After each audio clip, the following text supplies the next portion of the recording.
Welcome back. We are covering 25 perks to consider when joining a new company, and number 20 is tuition reimbursement. Don't twerk for your perk.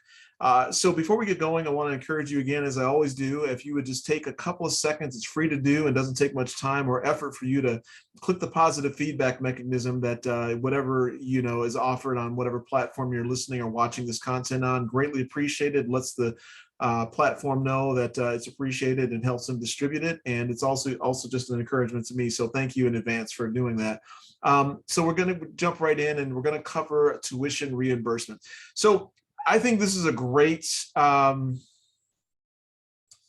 opportunity for those who need to finish their degree. I don't know how good this is necessarily for those looking to get like an MBA or an advanced degree necessarily. Typically companies will offer between, I don't know, $2,000 to $5,000, maybe $7,500 for tuition reimbursement. But there's a couple of things that you need to consider with this in terms of what that company's offering, right? So understand how long after it takes to after you submit it, and make sure you know all the rigmarole that you need to go through to get the tuition reimbursement. But basically, sometimes they might not pay it for the next year. So, if you're going to come out that kind of money, make sure you have the cash flow to cover it. Also, make sure that the fine print there too. Sometimes they say that if you don't work here for an additional year or two or whatever that looks like, that you have to pay that back or they're not going to reimburse you. So you can't just kind of take those classes, get it and go necessarily. So there's some fine print in there. And again, that I just want to encourage you to really understand what is being offered and how quickly they'll reimburse you and when, and just look through all the forms that you have to fill out as well. So I think I've done it once or twice, but I was pretty much done for a while ago with my degree. But but for those of you who can cash flow it and then get reimbursed, and you're looking to finish your degree, I think it's great. I mean, keep taking those classes, and you have a full-time job, so you can just keep kind of walking them down.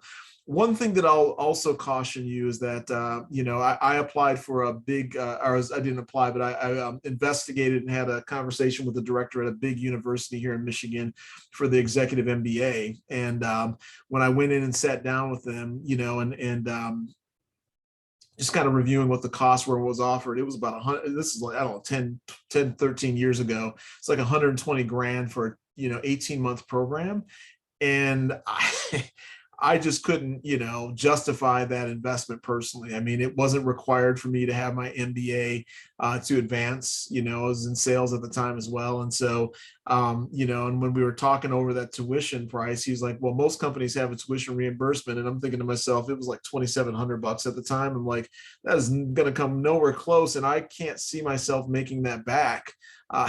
Over time. So you really need to be careful about what the costs are there as well. For those of you who don't have your undergraduate degree yet, I think it's a great opportunity. For those of you looking to get your MBA at a big university like that, or executive MBA, make sure that you understand what they're charging, obviously. But it was a shocker to the system. But anyway, that's going to do it. Before we go, again, I want to encourage you to click the positive feedback mechanism on whatever platform. It's free to do, doesn't take too long. It's encouragement to me and also helps the platforms. And I am always encouraged by any kind of feedback I get. So thanks so much, and we'll talk to you at the next video.